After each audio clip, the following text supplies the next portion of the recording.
Hey everyone, it's Erica. Welcome to Clue 1 of the crochet version of the Shoreline Mystery Shawl. So today we're going to be looking at the feather and fan pattern. You can see my shawl is here. I've strategically pushed the rest of the clues out of the frame.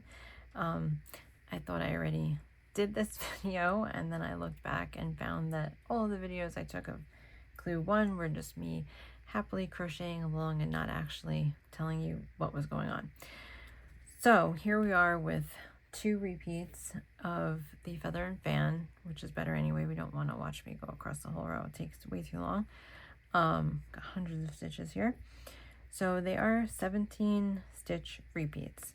Now in the pattern, you begin with a few rows of single crochet on your smaller hook, which I have done here as well for the swatch, and then you change to your larger hook. And I already worked two rows of the 6. So we're going to be doing this again right now, the actual feather and fan row.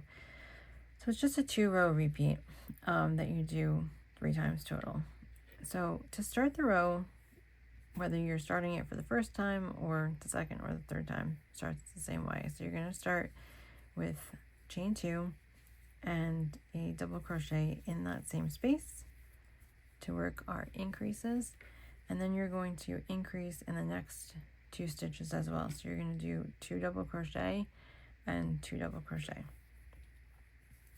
Now a feather and fan stitch is very simple, but if you mess up the math, you're going to be readjusting on probably all of your rows, and it's not fun, but it's just a balance game here. So there's our increases. So you increase 3 stitches. So now we're going to decrease 3 stitches. Oh, actually 6, because then you're going to balance it out on this side. So you're going to skip this next stitch and then work a double crochet, skip, double crochet. You're going to do that 5 times. So we're skipping here, and I'm going to go double crochet into the space. So kind of leaving a hole. That's what makes the downward. Okay, then we're going to do that again for 2 and 3, 4,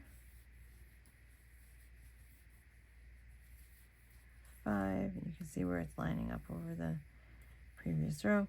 Now you're going to skip 1 more, and then you're going to do the increases again for balance. So you're going to skip this next stitch and then work 2 double crochet 3 times.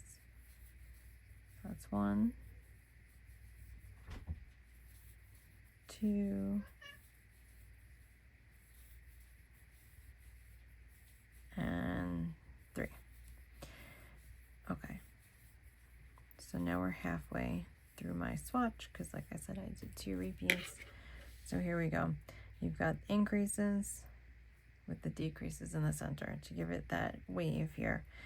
Now, you may not be where you think the repeats are when you actually just look at the shawl, because you probably look at it, think like down and up, but this is where the repeats are. So you've got increase, decrease, increase, and then you're going to do that again. On this, I'm going to do it once more. Obviously on your shawl, you're doing it a few more times than that.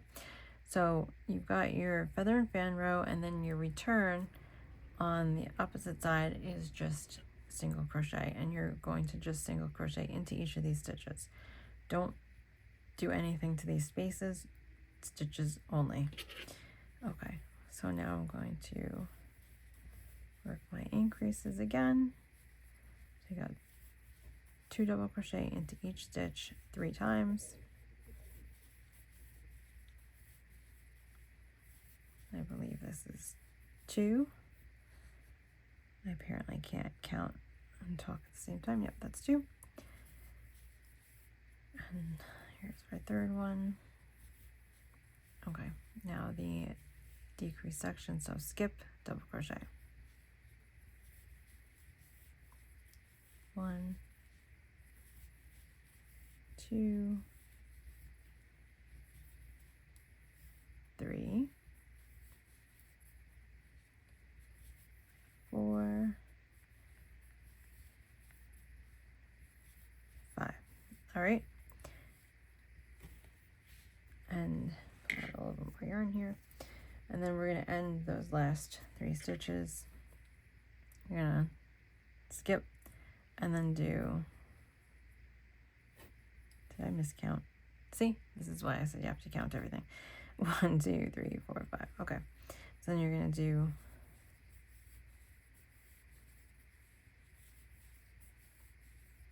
double crochet,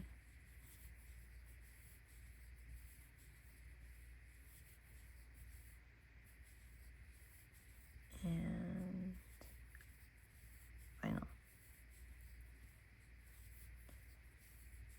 And then you're going to flip around, just 1 chain, and then you're going to come back this way. So this is it. You're going to have, every time you do a repeat, it's going to become more defined. And then end up having this nice, well, it's already getting there. And this edge is going to kind of straighten out a little bit. But that's it. So it's just a 2-row repeat with really 1 pattern row. Keep count, otherwise you're going to be adjusting on your single crochet row, but you want these to line up with each other. That's it for now. If you have any questions, feel free to reach out. Otherwise, I will see you guys for clue 2. Bye.